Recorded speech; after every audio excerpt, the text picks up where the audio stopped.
Olá, pessoal! Estamos aqui novamente para continuar o nosso estudo, as nossas reflexões no livro O Significado do Casamento, escrito pelo pastor e escritor Timothy Keller. Semana passada nós estudamos o tópico 1 do capítulo 1 e no tópico 2, que é hoje, fala sobre o declínio do casamento. O autor do livro apresenta uma pesquisa que foi realizada nos Estados Unidos, perguntando às pessoas nas ruas o que elas pensam sobre essa instituição chamada casamento. Então, a pesquisa mostra que, como resultado, que o casamento está num total declínio.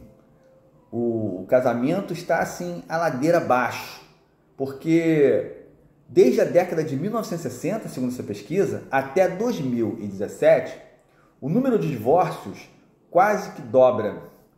Em 1970, 89% das pessoas nasciam em famílias de pais casados, mas em 2011, apenas 60% nasciam em famílias de pais casados, ou seja, começou-se então assim, ter uma quantidade muito grande de famílias em que o pai mora numa casa, a mãe em outra e o filho fica às vezes compartilhado, né, num casal que se separou, uma família que se dissolveu, uma união que não deu certo. Em 1960, 72% dos adultos eram casados, mas em 2008, apenas 50% das pessoas, dos adultos, né, eram casados.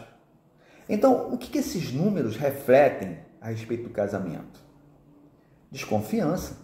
A sociedade não acredita, não confia, não sonha mais, não atribui a esta união um tempo de felicidade, de completude. O pessimismo ele é crescente e muitos jovens, né, eles perderam esse interesse pelo casamento. Muitos acham que o casamento é um tédio. Muitos preferem a solidão do que ter um compromisso. E muitos querem experimentar primeiro, né? Ou seja, como resultado, muitos procuram o meio termo. Não querem ficar sozinhos, mas também não querem um compromisso de um casamento.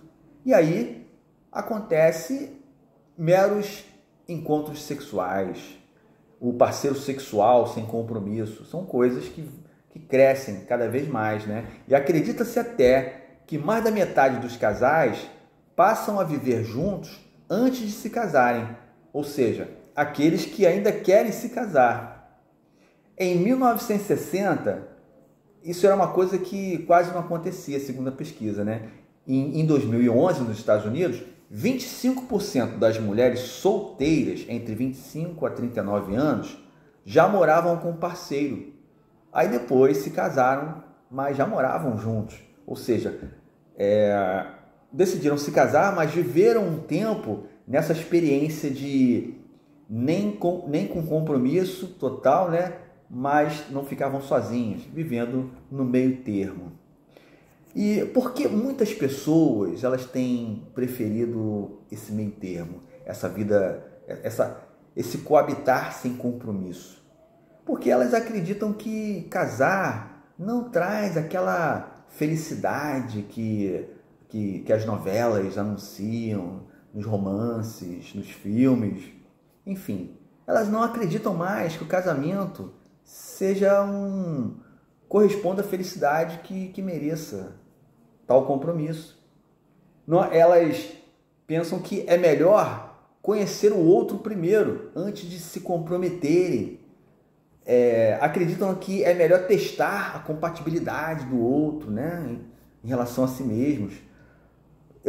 Para saber também se o interesse de um ou de outro vai ser permanente, se isso vai continuar ou se era só um fogo de palha, né?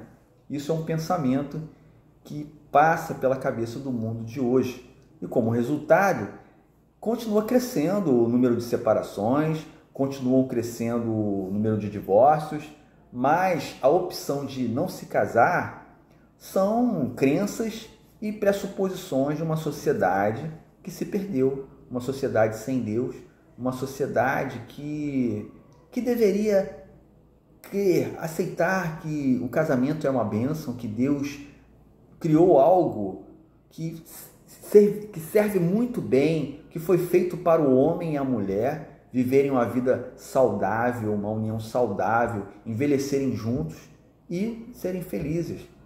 A sociedade não acredita nisso, mas a sociedade está redondamente equivocada, porque o casamento ele é uma bênção, nós precisamos do casamento.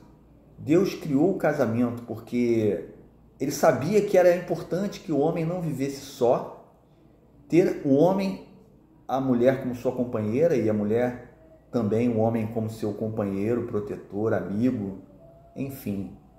Esse era o plano de um Criador perfeito, os pensamentos perfeitos, mas o mundo distorceu isso, o mundo se perdeu, o mundo acabou não acreditando mais que isso seja melhor. Tomou seus próprios caminhos e passou a errar, se separando, enfim, ou deixando de acreditar na bênção do casamento. Nas próximas lições, nós falaremos sobre os benefícios desse casamento. Hoje nós falamos sobre o declínio e na próxima lição falaremos sobre os benefícios, sobre começaremos a falar muitas coisas boas, por que ele faz tanta falta na vida das pessoas, qual a importância dessa união tão importante em todas as culturas, para todas as culturas, para todas as pessoas do mundo. Que Deus te abençoe, que Deus te provoque o interesse em se aprofundar, em saber mais e participar deste programa, tá bom? Amém.